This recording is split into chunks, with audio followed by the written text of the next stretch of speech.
Hello analysts, and welcome to the 360 Huntington Fund's Introduction to Equity Valuations. In this video we will be covering the basic overview of the 360 Fund valuation template and some of the information you'll need to know in order to fill it in. Let's get started. First and foremost, you'll need to download the valuation template Excel file. You can do that by going to blackboard.neu.edu and logging into your account. If you're registered for the course, you should have the 360 Huntington Fund in My Courses. If not, contact your sector manager and we'll see about getting you added. So click on the 360 Huntington Fund in My Courses, go to Fund Documents,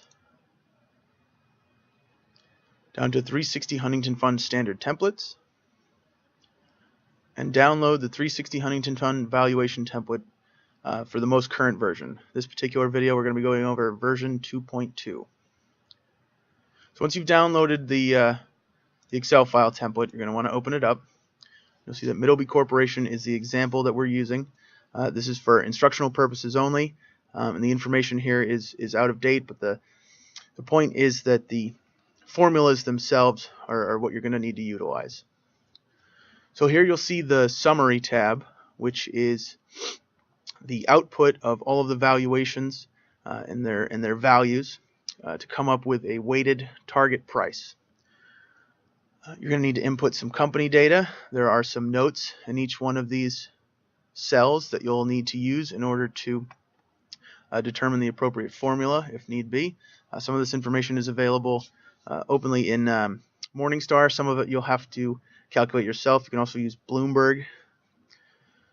Down here you'll need to fill in your name as well as your partner's name if you have a presentation partner, and the date that you've presented. A little further down, you'll notice that there's space for revaluations. These are usually done on a quarterly basis when earnings reports come out. You'll need to put your name, the date, the reason for the revaluation, and if it's not one of the standard reasons here, you can state an alternative as well. So in this template, you'll notice there are financial statements, including the income statement here. There's also a quarterly income statement evaluation, a balance sheet, as well as your statement of cash flows. These are your basic financial statements that you'll need in order to conduct the valuation. There is some forecasting that'll need to be done, as well as some input of some data. In the purple here, you'll notice that these are reported figures, meaning that the companies have actually come out and reported these numbers themselves. You'll need to input this data yourself. These line items you'll see over on the left here may not match up exactly with what the output of your valuation is. These are consolidated income statement line items.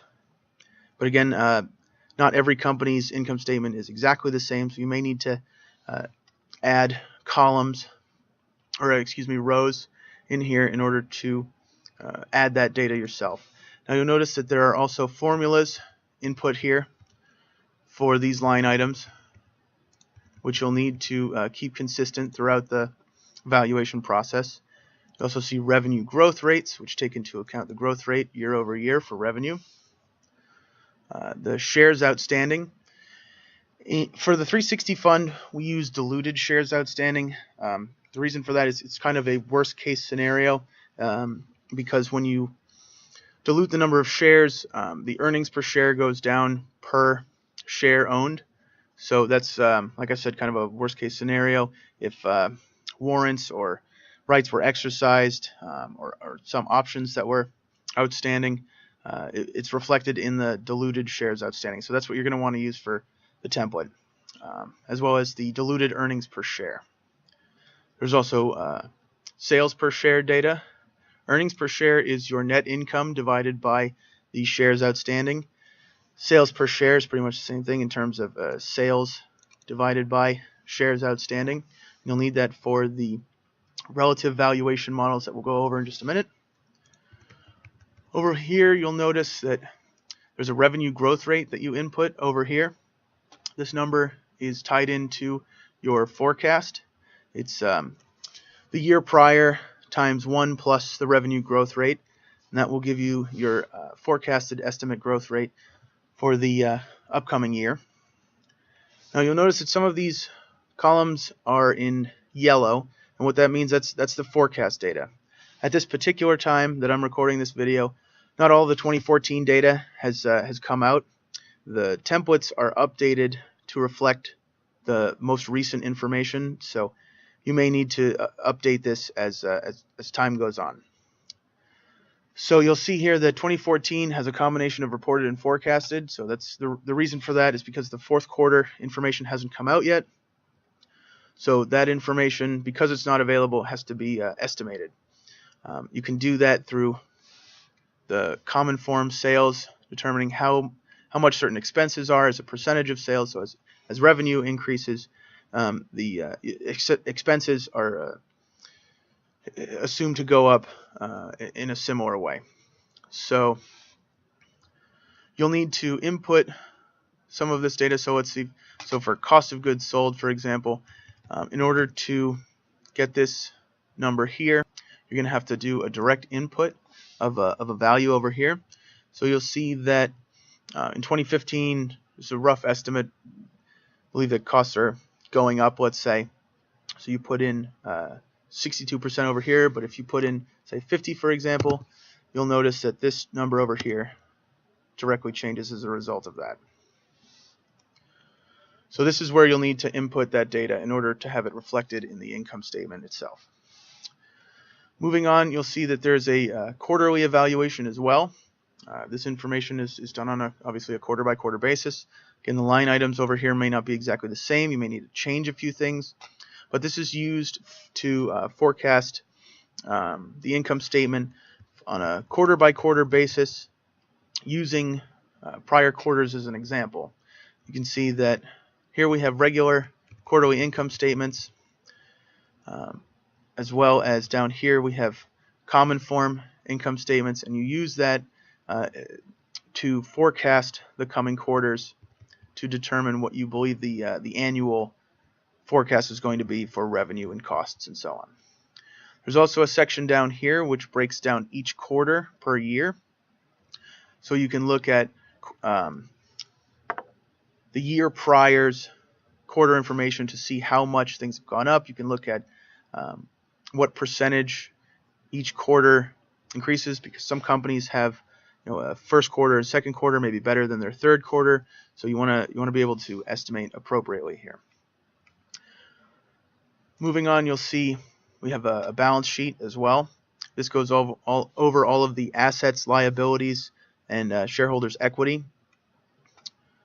What you'll need this information for, if you scroll down, comes to the relative historical models, as well as some information for the free cash flow to firm model, which we'll go over a little bit later.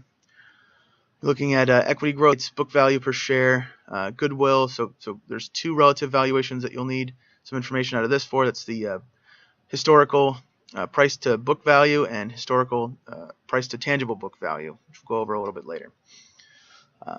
You also need the modified working capital, as well as the change in working capital and as a percentage of sales. Now you'll notice that there are notes in some of these columns, or excuse me, some of these cells. You'll need to review this information so that you understand how each one of these formulas works. We also have some averages over on the side here. Moving on, you'll see the statement of cash flows. So this is the change in cash from operations, financing, and investment activities. You'll need this information again for a couple of the relative historical models, for the cash flow from operations, as well as the free cash flow.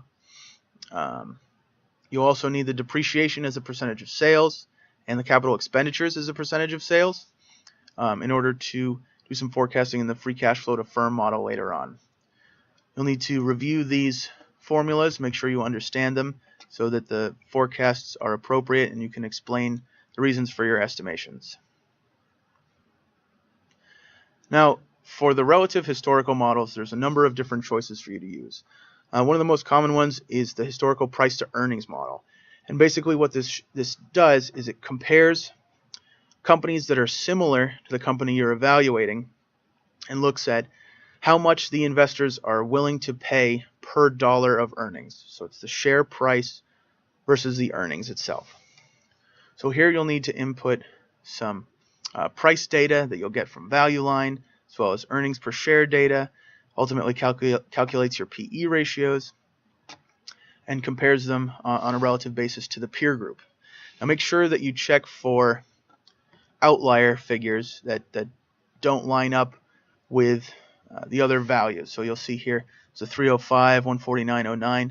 These values would be considered outliers because when you compare them to the other companies, you'll notice that they don't really match up appropriately. They're not really in the range of values that you would expect them to be in. So you would want to delete those.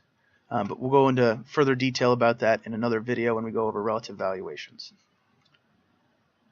Here's the output figure for the value forecast for the historical PE model. It uses a forward-looking earnings per share to determine what we think the appropriate value is based on the historical earnings per share and price to earnings data. Similar to that is the historical price to sales. It's a less comprehensive valuation method because when you look at earnings is more comprehensive because it comes from the income statement. Earnings is also referred to as net income. Now, net income is derived from the revenue minus all of the expenses. So it takes into account a lot of the expenses that go into it, and thus a more comprehensive figure. Historical price to sales is the value that investors are willing, or excuse me, the amount investors are willing to pay per dollar of sales. Now, like I said, it's a less comprehensive number, and you would only want to use this in a case where the historical PE model comes up with a lot of negative figures for the PE ratios.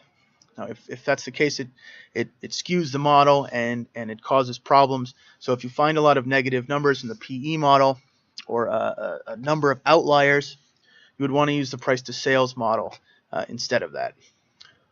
Price to book model is also again similar to the other relative historical models. What this is used for essentially is determining the book value of equity for a particular company, and the way that's set. So book value per share is total equity divided by the diluted shares outstanding, and the price to book ratio is the current price over the book value per share. If you scroll down here, you'll notice it's pretty much the same as the PE model with a forward-looking book value per share used for 2015, which is number that you derive from your estimates in your balance sheet. Comes up with a price target here. Tangible book value is similar, but it's a little bit different because it takes out the intangible assets like goodwill and other intangible assets. And so what this does is it's basically the liquidation price of shares, and if it's trading above a certain price, it just means that even if the company liquidates all of its assets, it would still be able to pay out its shareholders. So it's kind of like a worst case scenario, like this company is worth at least this much. You'll need to work with your sector manager to determine what the appropriate valuation models are for your particular company. But this is one of them that you'll be able to use. And then moving forward to historical price to cash flow from operations and historical price to free cash flow. These are similar to the historical PE in that they are even more comprehensive. So if you look, these figures, so price to free cash flow from operations comes from the cash flow statement, and this figure right here, which you'll need to forecast for the coming year. You can do that by checking the growth rates and looking at the 10K and to determine whether certain expenses are increasing, or inventory levels, prepaid expenses, accounts payable, and so on and so forth. So you'll need to review some more information, like from the 10K, for example, to do some forecasting here. But that's what these are used for. This price to cash flow from operations and price to free cash flow. They are more comprehensive approaches, breaking things down even further than price to earnings. Now, price to earnings is an industry standard in terms of relative valuation models. So that's probably the one that you're going to want to weight more. These are just kind of used for tightening up the PE valuation model. So let's say, for example, if you go back to the summary page for a second, say you want to use 50% from the free cash flow model, you can use 30% from the relative model, 10 and 10 for the CFO and the FCF models. It's just a way of making this a little, like I said, a little bit more comprehensive, so that your target value is a little bit more appropriate based on some additional expenses as well as the capital expenditures. So the free cash flow takes into account everything that the price to cash flow from operations does, but it also includes capital expenditures as well. So moving on, this is the more comprehensive model that we use. It's a little bit more in depth. There's a lot more information involved and some assumptions that you're going to be making along the way. So you'll notice right off the bat that you can't access necessarily all of these cells. The only cells that you're able to modify are these ones in yellow. Now there are certain notes attributed to each one of these cells. Well, not all of them, but most of them have a note involved, and you'll need to reference those when you're putting these together so that you understand where everything is coming from. So a lot of these are linked as well, so you want to maintain those links when you're going through your valuation model. What this ultimately does is it's a net present value model. For those of you who aren't as familiar with this, what that means is it takes the future assumed free cash flow from each company, and it breaks it down and discounts it based on the weighted average cost of capital, which is down here.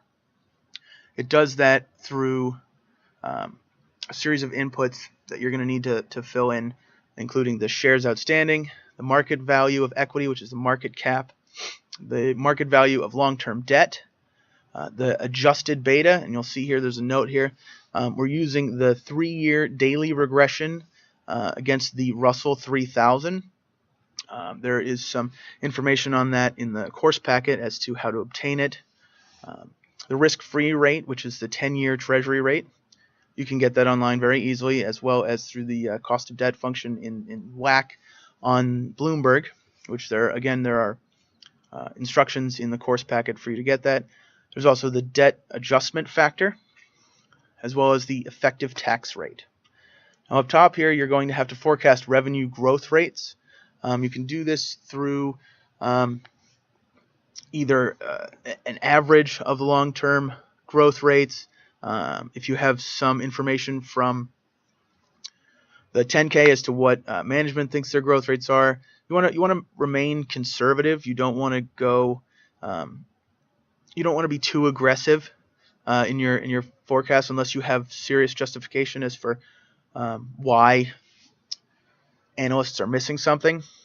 Down here you'll also notice you'll need to input the last year's cash and short-term investments, as well as the market value of long-term and short-term debt.